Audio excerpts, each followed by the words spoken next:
Segundo capítulo, audição e paladar. Deus revela os segredos escondidos nas trevas e faz a luz brilhar na escuridão mais completa. Jó, capítulo 12, versículo 22. Algum tempo atrás ouvi alguém pregar sobre como o mundo físico reflete o mundo espiritual, e depois disso nunca mais consegui ver as coisas do mesmo modo.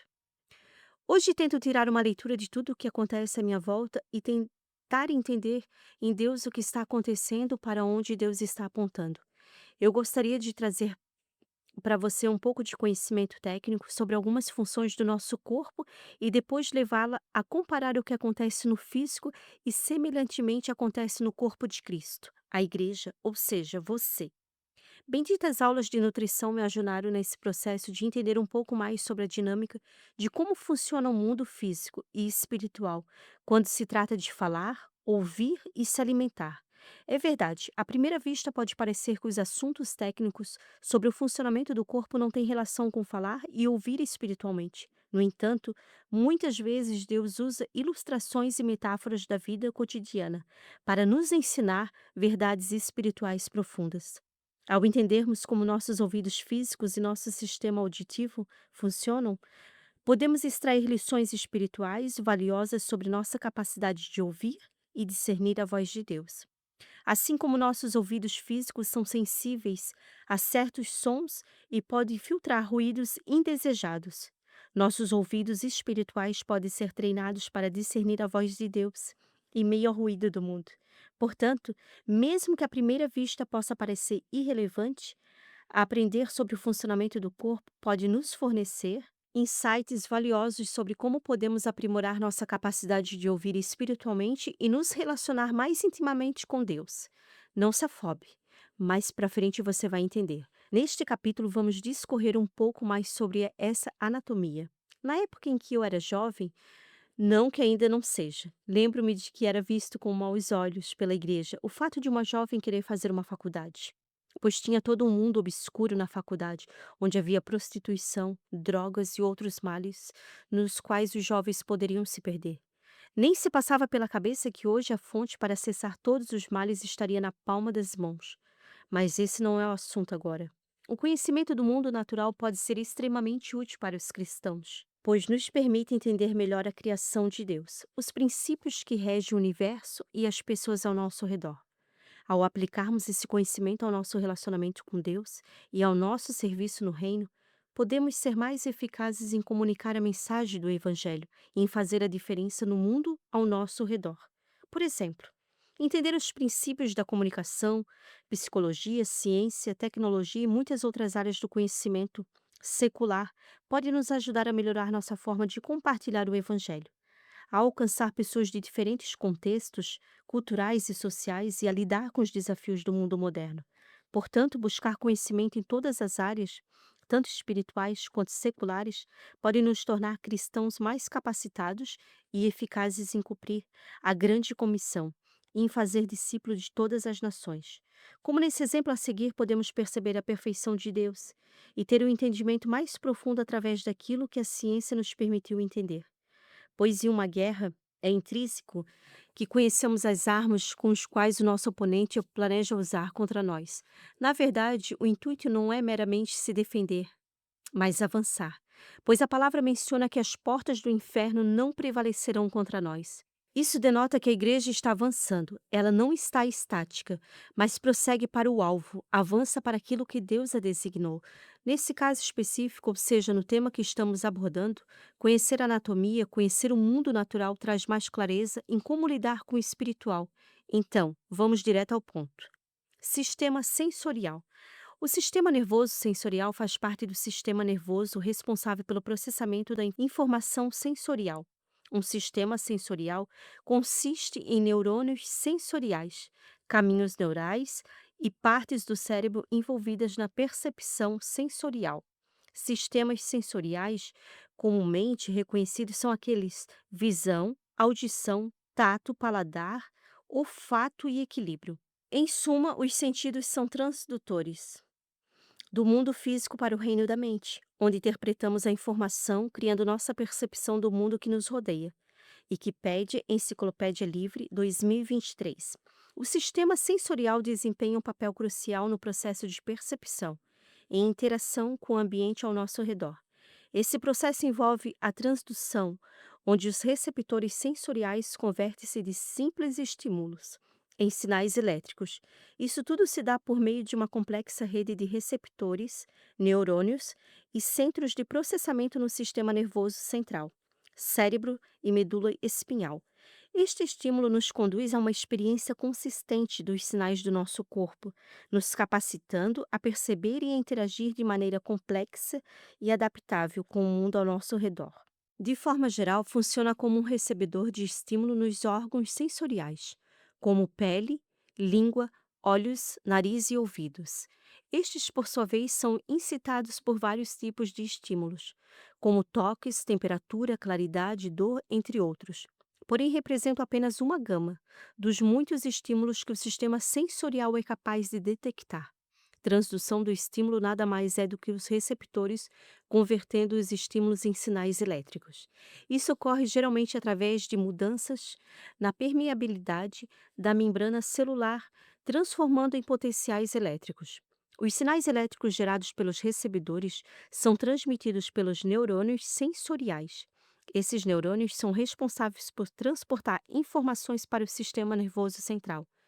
Os sinais elétricos chegam ao sistema nervoso central, composto pela medula espinhal e o encéfalo.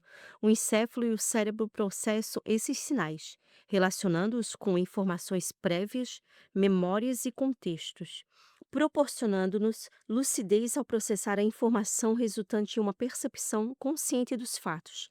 Isso significa que, no nível consciente, percebemos sensações como visão, audição, tato, olfato e paladar. O cérebro interpreta e organiza essas informações para criar uma experiência sensorial significativa. Em muitos casos, as informações sensoriais também desencadeiam respostas motoras. Por exemplo, ao tocar em algo quente, a informação sensorial de calor é rapidamente processada, resultando em uma resposta motora reflexiva de retirar a mão. Isso não se trata do quão entendido você é ou quanta informação sobre o calor você tem. É apenas uma reação de defesa involuntária do nosso corpo. Os receptores sensoriais são classificados em três tipos principais. Interoceptores captam estímulos internos do corpo, como pH, pressão arterial e osmótica, fornecendo informações sobre o ambiente interno do corpo. Proprioceptores, localizados nos músculos, ligamentos, articulações e tendões, permitem perceber a posição e o movimento do corpo. Esse é essencial para a consciência da posição corporal, coordenação motora e equilíbrio. Estes são alguns detalhes sobre os órgãos sensoriais principais e suas funções. Pele, tato. Receptores de tato na pele. Função: detectar sensações como toque, pressão e temperatura e dor. Língua, paladar. Papilas gustativas na língua. Função: detectar sabores básicos como doce, salgado, azedo e amargo através de substâncias químicas presentes nos alimentos. Olhos, visão. Retina nos olhos. Função: captar a luz e transformá-la em sinais elétricos para formar imagens. Permite a percepção de formas, cores e movimentos. Nariz, o olfato. Receptores olfativos na mucosa nasal. Função: detectar odores através de substâncias químicas voláteis no ar. Ouvido, audição. Cóclea e outros componentes no ouvido interno.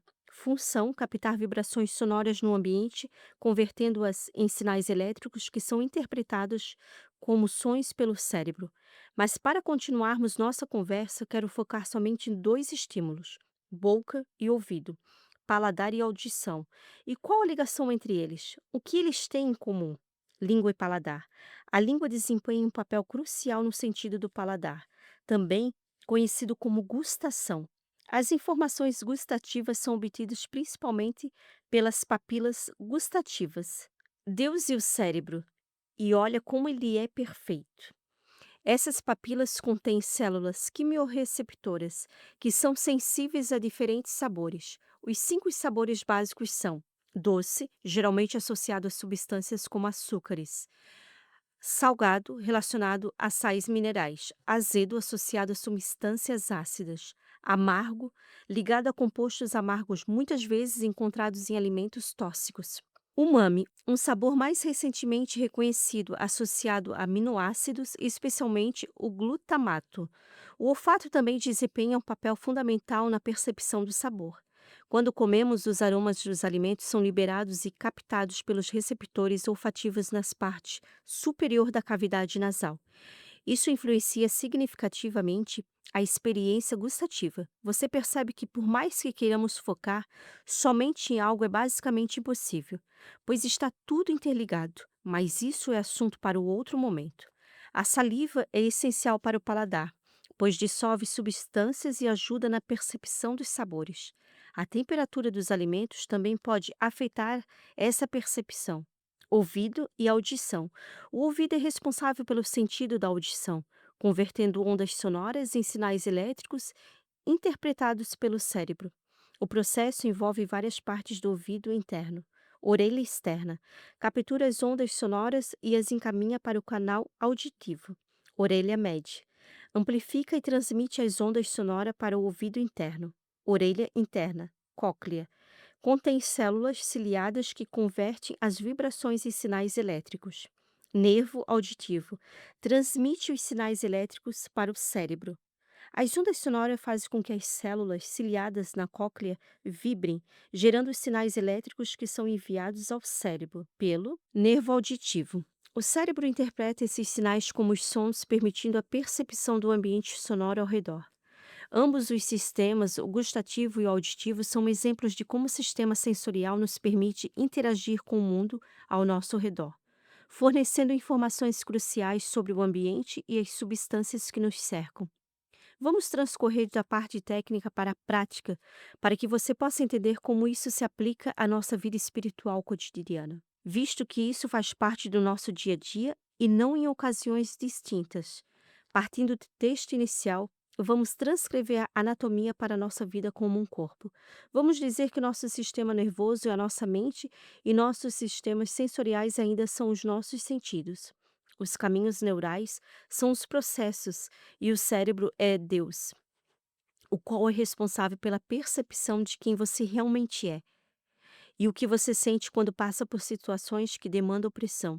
Os nossos sentidos são responsáveis por perceber e interagir com o ambiente ao nosso redor. Em Gênesis, temos o exemplo de Eva que foi tentada por seus sentidos. Quando a mulher viu que a árvore era boa para o alimento, atraente aos olhos e desejável para dela se obter sabedoria, tomou do seu fruto e o comeu. Também o deu ao seu marido que estava com ela, e ele o comeu. Gênesis, capítulo 3, versículo 6. Esse processo de transdução nada mais é do que uma situação ou circunstância que tem o poder de alterar a energia que há em você. Um exemplo bem prático para você. Gosto de me acordar sozinha ou com um sussurro no ouvido me convidando para o café. Quando tenho a sorte de poder desfrutar desse momento, acordo com uma energia maravilhosa, ou seja, acordo amando. Mas quando acordo com barulho, portão batendo, interfone tocando ou um filho derrubando a porta do meu quarto, dizendo que não achou algo que precisa para ir para a escola, isso já produz uma sensação totalmente oposta à vontade e de mandar aquela porta de volta. Meu coração acelera, é algo que eu não consigo controlar, parece que vou explodir. Sei que deve estar rindo nesse momento. Não sei se por se identificar ou se por me achar uma doida, mas o fato é que tudo conspira para arrancar um posicionamento nosso, seja positivo ou negativo. Os neurônios sensoriais são nossos pensamentos, os quais têm o poder de sabotar a nossa mente caso permitamos. Mulher tem muito disso. Se tem outra mulher a observando, já passa 1 milhão de coisas na mente. Ela já matou e morreu em questão de segundos. Nossos pensamentos aliados a uma mente carnal pode nos arruinar. Um exemplo disso é que nunca se viu tantas pessoas depressivas e optando pelo suicídio como nos dias atuais. E claro que não estou generalizando, visto que um dos motivos da depressão são distúrbios hormonais. Mas grande parte desses distúrbios são travados na nossa própria mente através dos pensamentos autossabotadores. Como eu disse, Deus é o cérebro, e olha como ele é perfeito. Quando entregamos essas sensações a Ele, quando levamos a Ele nossos sentimentos, seja de euforia ou de dor, Ele processa tudo isso e nos faz entender e agir de forma consciente. não emocional. Para cada sensação nos traz clareza de tudo que estamos vivendo. Nem sempre o que pensamos querer vai nos trazer o prazer esperado. Por isso, Deus processa o que almejamos e faz o processo da forma dele, para que possamos obter o que gostaríamos sem deixar de cumprir o que ele projetou para nós. Porque eu bem sei os pensamentos que tenho a vosso respeito, diz o Senhor, pensamentos de paz e não de mal, para vos dar o que, a fim que espereis. Jeremias capítulo 29, versículo 11. Assim como nossas sensações anatômicas reagem, nossas reações emocionais também podem reagir de forma que reflita nosso físico. Nosso corpo tem três tipos de receptores e espiritualmente não é diferente. Eles captam estímulos externos, internos, mas também pode afetar os outros. As pessoas ao nosso redor são os músculos e os ligamentos que nos permitem perceber a posição e o movimento. Essas emoções também são essenciais para nos conscientizar de quem somos no corpo, como funcionamos e como podemos viver de forma equilibrada. Temos várias formas de interagir dentro do corpo através do nosso posicionamento, e isso definirá quais as sensações e sentimentos produziremos. Mas eu quero abordar somente duas aqui, que é a audição e o paladar. A interação entre esses dois órgãos, ouvido e boca, gostaria que você se colocasse nas duas posições agora, de quem ouve e de quem fala. Mas faça uma de cada vez. Deixe Deus ministrar você quanto a como você se comporta em cada posição. Nosso ouvido capta vibrações e isso se transforma em sinais elétricos. É por isso que reagimos de diferentes formas dependendo do que ouvimos ou de como recebemos o que ouvimos. A nossa língua tem um papel importante no paladar e na alimentação, pois ela tem o poder de processar o que estamos ingerindo. Também é capaz de observar o sabor, independente de qual seja. Mas precisamos de uma aliada, a saliva. Já no mundo espiritual, esse papel é desempenhado pelo Espírito Santo, pois somente ele pode nos ajudar a engolir determinadas situações. Sem ele, não conseguiríamos absorver de forma saudável tudo pelo qual escolhemos nos alimentar. Dependendo da temperatura, nossa percepção de sabor pode mudar e ela nos ajuda com a forma que vamos processar o sabor que estamos sentindo. Por isso, devemos estar sensíveis a ele, pois nos direciona nas nossas escolhas. A resposta branda desvia o furor, mas a palavra dura suscita a ira. Provérbios, capítulo 15, versículo 1. Você sabia que nossas papilas gustativas se renovam a cada 14 dias? Isso significa que à medida que ouvimos algo e não respondemos com o tempo, podemos mudar nossa percepção do gosto que aquela ofensa tem para nós? Você consegue perceber o quanto o ouvido e a boca têm que trabalhar junto? Talvez você esteja pensando, mas estamos falando sobre se alimentar e não sobre falar. Vou tentar deixar um pouco mais claro. Você sabia que a saúde dos seus ouvidos está mais ligada à sua alimentação do que necessariamente aos ruídos que você ouve? Do que você tem se alimentado? Se você ouvir a palavra de Deus, você vai estar se alimentando bem e, consecutivamente, vai ouvir melhor. É um ciclo sem fim. Sem contar com o fato de que para você se alimentar, você tem que parar de falar e deixar os ouvidos abertos para ouvir o que ele tem a dizer. E se você ouvir, vai ter que processar aquele alimento e, consecutivamente, vai ter que continuar de boca fechada. Pois aprendemos desde cedo que não devemos falar enquanto estamos nos alimentando. Isso explica o fato de que muitas pessoas não ouvem a Deus, pois a boca é tão frenética que não resta tempo para se alimentar e também não tem espaço de tempo para ouvir. Você já ouviu dois amigos faladores juntos? Raramente isso vai acontecer, pois o falastrão quer ser ouvido e dois faladores juntos não daria certo, pois ninguém quer ceder a sua vez. Quando se trata de não ouvir Deus, na maioria das vezes a culpa é nossa, com exceção dos momentos em que Ele quer ficar em silêncio, para nos ensinar algo. Por muitas vezes eu entrei no quarto e falei com Deus. Clamei, chorei e depois que estava mais calma, levantei-me e fui atrás de realizar meus afazeres. Mas em que momento eu parei? Fiquei em silêncio para ouvi-lo, ou até mesmo coloquei um louvor ou uma pregação para ouvir ele através das mensagens. Entender o mundo físico nos traz uma clareza maior para entender o mundo espiritual de uma maneira mais didática. Sabe quando falamos? Quer que eu desenhe para você entender? É mais ou menos assim. O mundo físico é um desenho do mundo espiritual, que na verdade é mais real do que aquilo que vemos, pois sabemos que o que vemos pode ser alterado. visto que nem tudo que olhamos é o que realmente estamos vendo. Agora, você já pode, de maneira mais dinâmica, entender o que vamos falar durante os próximos dias. O que você mais gosta, chá ou café? Seja o que for, tire um momento do seu dia em que é só seu. Se preciso for, acorde mais cedo para aproveitar o silêncio da manhã. Pegue um café, sua Bíblia e um caderno. Tire um tempo de oração, esvazie-se e permita que Deus venha te encher. Se papai permitiu você ler esse livro, agora é porque ele é específico para esse tempo. Deixe-o aparar as arestas. Preciso dizer algo importante. Não se espante se você se deparar falando mais do que antes, pois ele só está te mostrando onde ele está mexendo. Pois a transformação só vem quando ele primeiramente nos revela quem somos. É a verdade que liberta.